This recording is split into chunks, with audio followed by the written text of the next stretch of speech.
special guest today is Joshua Wickens. Welcome to the show. Thank you. You're very welcome. I appreciate it. Tell us a little bit about yourself and how you got started in writing horror. Yes. Again, my name is Joshua Wickens. I'm a storyteller and author of Dark Depth Stories, The Chilly to the Bone. The way I originally got started, and we had a crazy life when I was a young kid. Me and my mom kind of made it like a, I would have to say it was a tradition we kind of built. It first started off when I was 3 years old. And my mom was a big fan of horror, and she loved science fiction and all that. But my mom was a big fan of horror. Her favorite was Tales from the Dark Side. She loved Tales from the Crypt. Anything with Stephen King she loved. But one night we decided to, our first horror film we ever watched was called Nightbreed. It's a very rare and very hard show. And, I was 3 years old. My mom told me I could stay up till 12 a.m. to catch just this movie alone.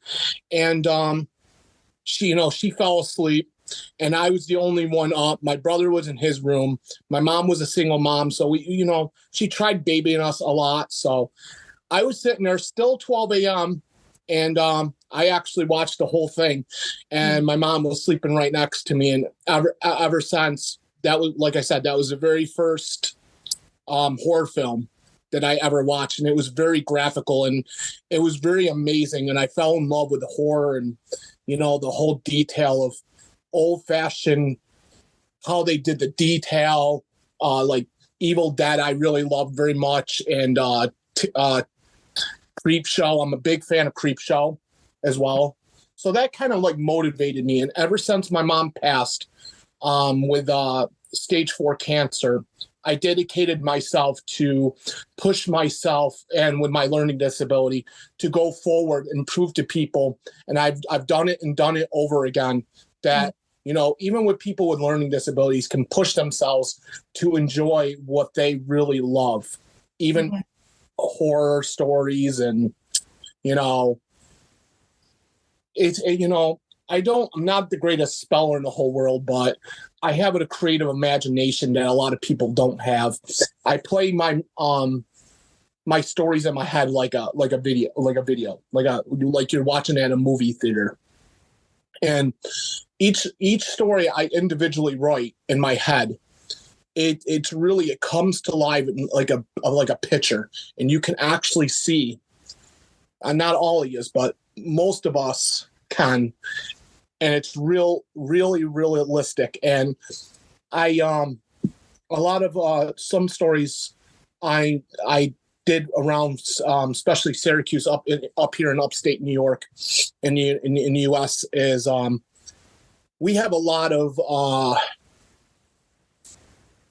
history and death, and especially we got the Erie Canal up here, and a lot of people died from that. And I actually have a story soon coming out.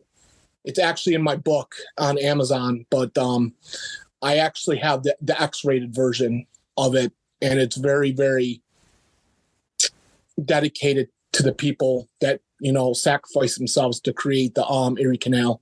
But yeah, that's most of the gist of it. Yeah. So how do you get your ideas and process your story? How do I get my ideas? Most of it is, like I said, I was driven by Stephen King. I watched a lot of his movies. I read some novels off of like listening to his work, because I'm not a very easy person to read, but I can listen through audiobook and stuff like that. And I love to listen to anything with horror. But I've noticed, the more movies I watch these days, and even stories, there's not a lot of, it feels like there's not a lot of love in it. And it feels like it's sad. It's really sad.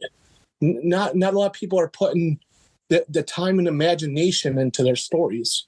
Mm-hmm. And I promised my mother, and it was my project to do this, that I would create like an old-fashioned feeling of horror, like back in the 80s, where, they put a lot of time and love and, the props that they used to do. Now everything's computerized, and it's just really sad, Yeah, that's right.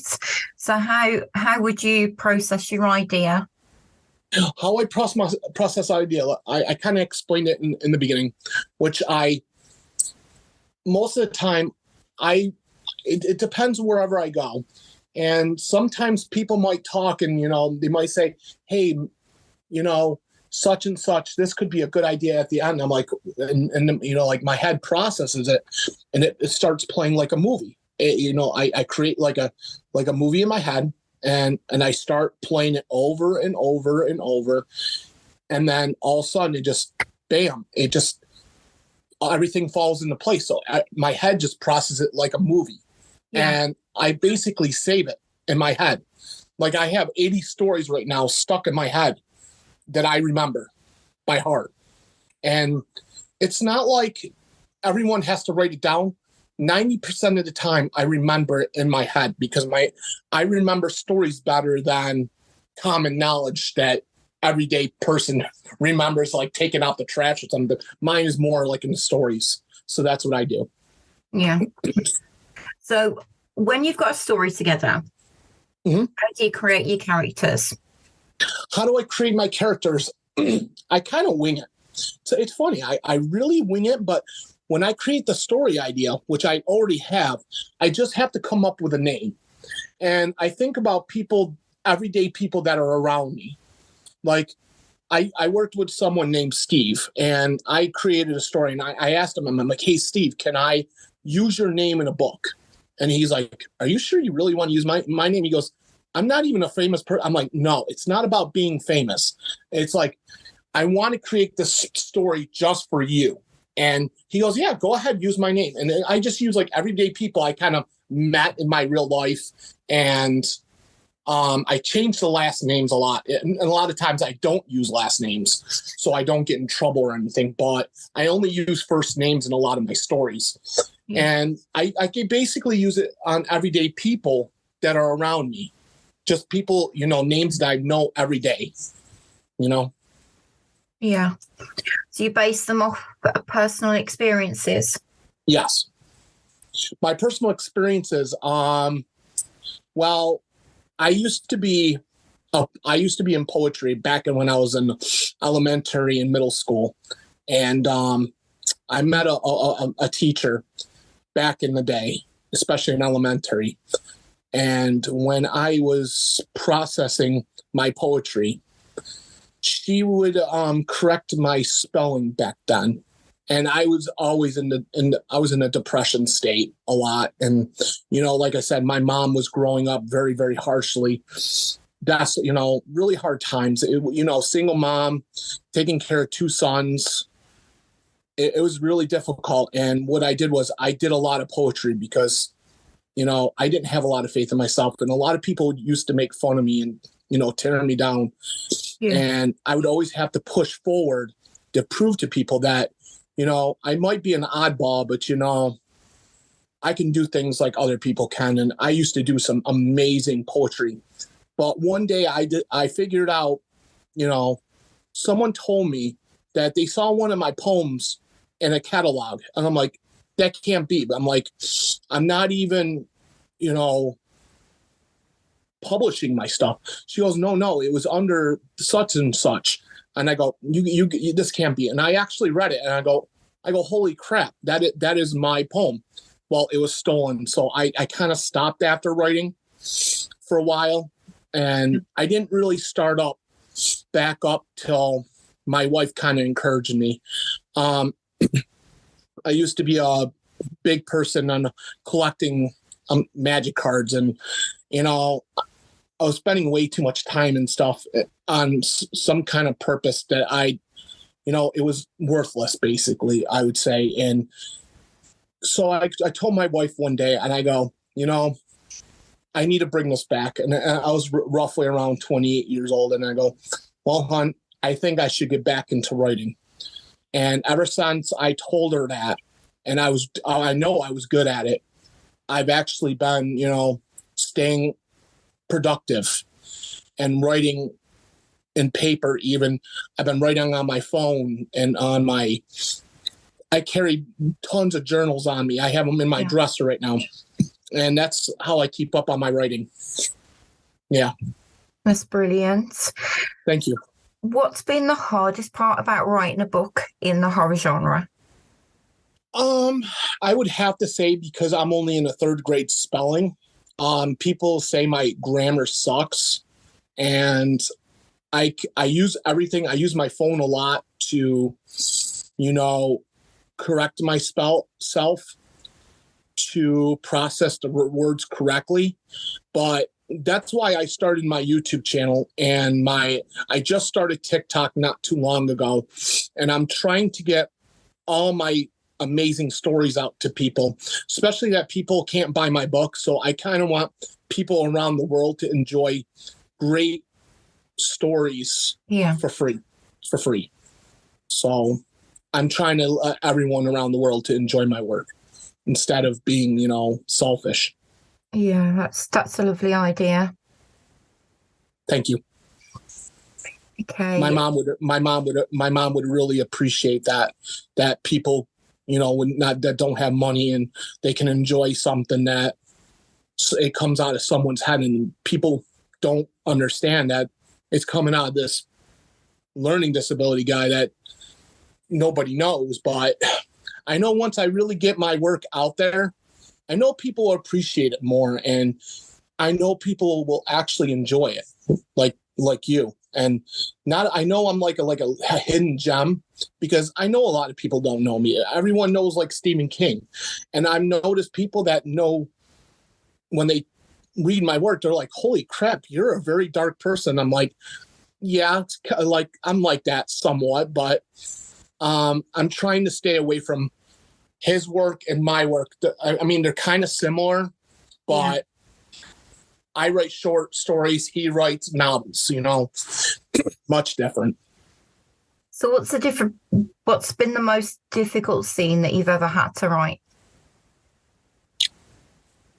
The most difficult scene.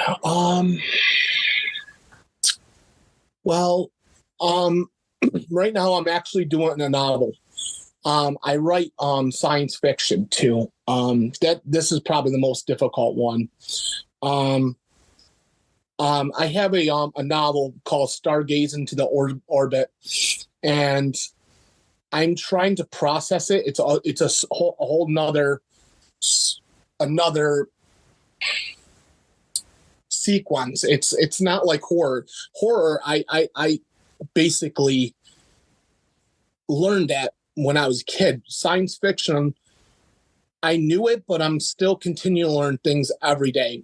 That's why I watch a lot of movies like I used to watch in Star Trek, and I watch Star Wars, and I actually Valorian City of a Thousand Planets. I've been watching, and I'm learning different planets. I'm learning the solar system.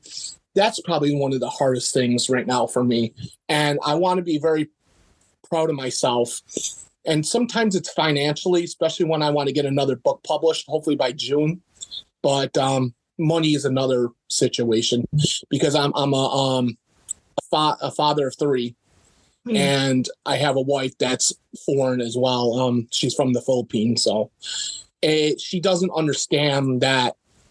Yeah, it takes money and time to do stories when you want to publish them, but at the same time, I had a bad experience on my first book, and I spent way too much that I kind of disappoint myself that I could have put to my family. But she doesn't understand that was a journey in my life that I needed to do. Yeah, we all make mistakes, though, don't we? Yes, we do. And we learn from those mistakes. Yes, we do. So hopefully your second book will be a lot better than you imagine. Yes, I hope so. I'm working on it. So have you got any memorable feedback that you'd like to share with us? I actually have a lot. I met a other than you, a person like you I met, which really keeps me going. But I met a really couple amazing people on Facebook as well. Mystery Missy was amazing. She actually created my what would you call it? The title screen to my stories. And I didn't know how to do it at the time, but she created that, and she didn't even have to, because if I actually asked for other people, they would have charged me. Christopher is another guy. He's a big fan. He's an author as well, and I think he's from the UK. And he really keeps me on my toes. And he's a big fan of vampires. I just recently did a story for him called Lady Vasquez. His full name is actually dedicated for him there. I don't know if you ever listened to the story Lady Vasquez, but a lot of people loved it. And every time I hear someone on Facebook tell me, they're like, young man, they're like, it's so amazing how you use your imagination and you create these stories. And they're asking me, like, how do you create these stories? I'm like, I go, sometimes I don't even know myself. And I'm like, it's because I have the passion, and I use my life that I've learned and all the problems and, mistakes I've done in my life. And instead of going back to that, I put them into stories and everything I've learned over the past. And that's how I create my stories as well. And it's been amazing. Fantastic. Thank you. What advice would you give to someone who wants to break out into the horror genre? Number one, have faith in yourself. Have encouragement.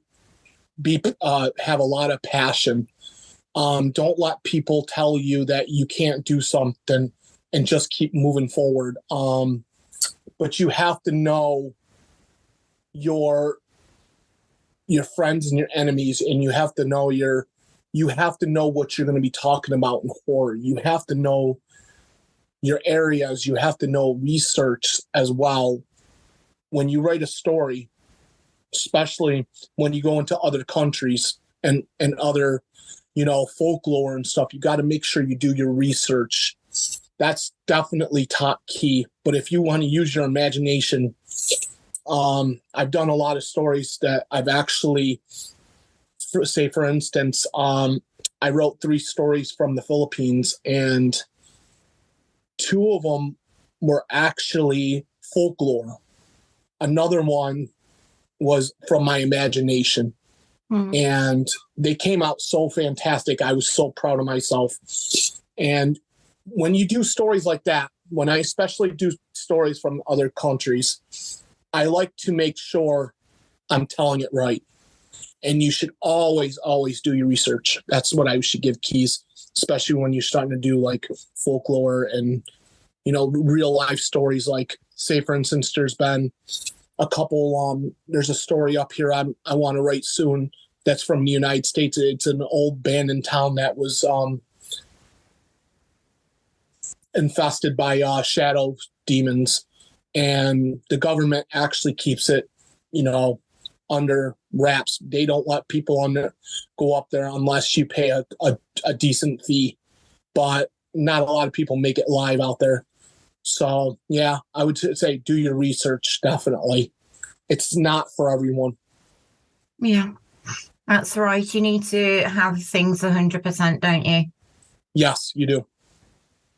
So have you got any exciting projects that you're currently working on? I know you said something about a novel. Yes, my novel, my science fiction that I've been working on for quite some time. It's been about 3 years altogether so far. And that is my novel. It's my side project, I would call it. And I've been very motivated by a video game, especially Mass Effect. And I love their storyline. And I fell in love with an alien figure in there.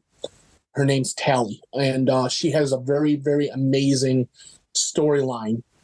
So I kind of wanted to go before everything happened from that game. So I tweaked it so much that I kind of used our real life beginning where, government right now is not getting along from anyone. And, I feel like a lot of, sooner or later, human beings will, you think about like Elon Musk, okay? He has his own organization basically. And when he did SpaceX, that was an amazing thing for me when I learned, and I'm like, wow. And it feels like people are really, pushing away from the government, but it seems like they're going to like organizations. And I put it in my book where a lot of people are going to organizations and they're starting their own projects. And I've written it from the beginning where I really think about me and my brother a lot. And I kind of feel like we became sleepers, and the organization kind of put us to sleep, and we wake up 1,000 years later in the 3000s. And the whole world is like a third class, like we're almost like aliens now. We're like, we've changed a lot, but what I used is my family has changed so much over the years.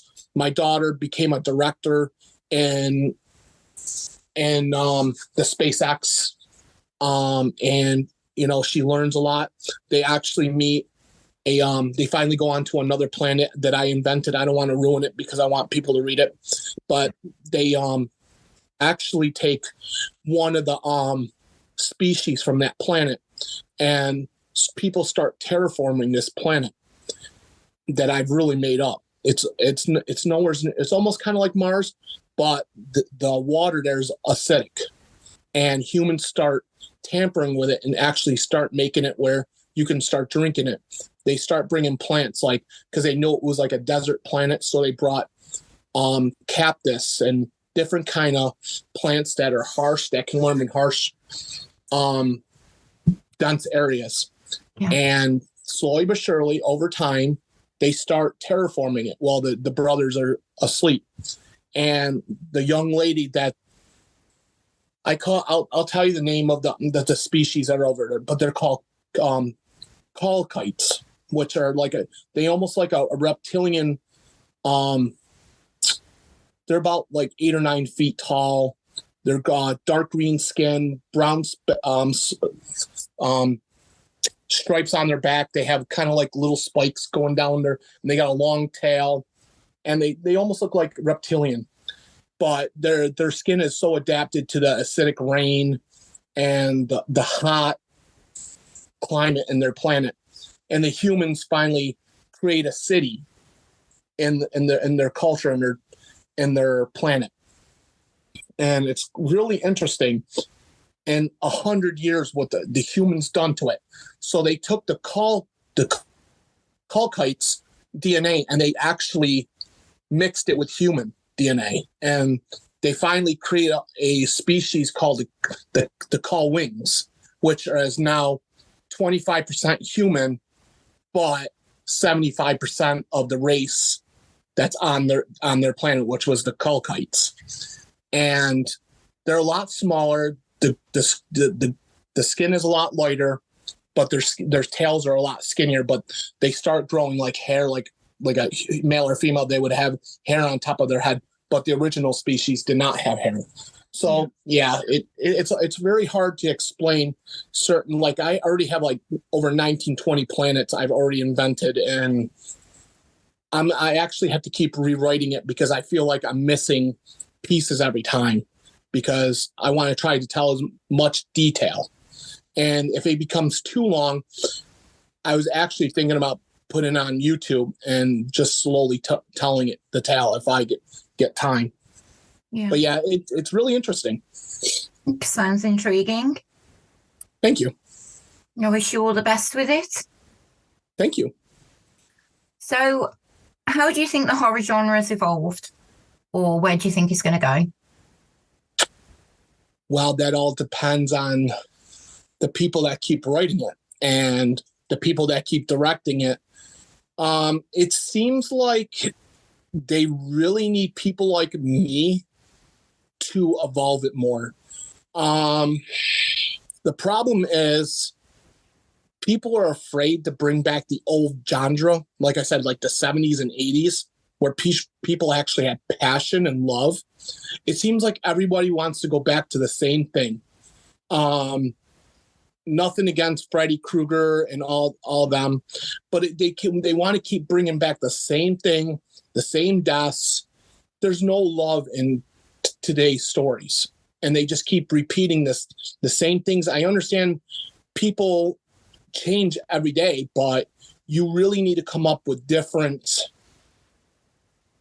stories, and you need more love in your stories. You need to put more detail, more. It just seems like there's not a love. Like, say for instance, I just saw a movie called Antlers.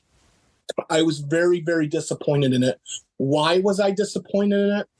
Well, they had the story kind of right, but what they really, really nerfed it was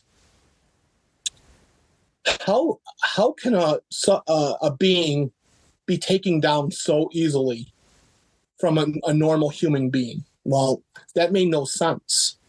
A Wendigo, number one, is very vicious, and they're not very easy to take down. It's a spiritual being that devours everyone. Not a normal human being could take it down. And I saw the direction. It had no love in it. I mean, the storyline was decent, but the way that they ended it was just so terrible. It's a lot of the horror films these days, the endings are really, really bad, is what I'm saying. Very bad. Yeah. And it always seems like the creature always loses. In my stories, I tweak that, and I bring back why can the creature win for once? And I like to put the twist on that. Not a lot of people expect that maybe someone could be cursed for the rest of their life, or they have to deal with everyday situations and it's never going to go away. That's the feeling. I like to leave the suspense for people, like, what happens if, you know what I'm saying? Yeah. Yeah. That's fantastic. Well, it's been lovely having you on the show today. Thank you so much for joining us. Yeah, absolutely. You're very welcome.